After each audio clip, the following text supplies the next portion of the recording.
dignitaries on the stage, my dear teachers and my dear children. Everyone, I wish you a good evening.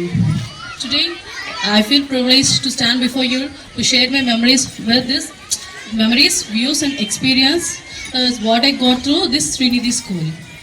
ఈ స్కూల్లో మా బాబుని like ఒక 3 years కిడ్గా join చేశాను. అప్పుడు వాడికి మాట్లాడడం కూడా రాదు.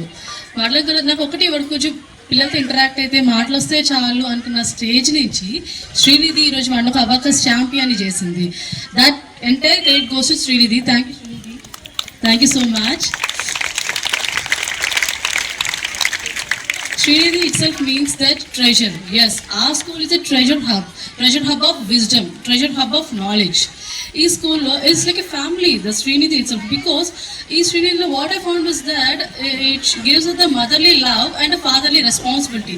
A family lo aithe mother love, father responsibility untundo antakante em kavali. That's true, right? So mana school lo manaku dorukutundi. What we need more than that? So I'm very blessed to have my child in this school.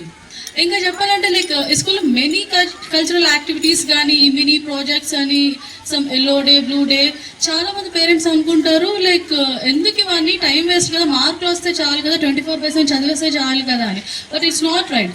ఒకప్పుడు ఎలా ఉంటుంది అంటే మనం ఏ question చదువుతామో 10th కానీ 7th class public exam అదే వచ్చేది. But it's not like this.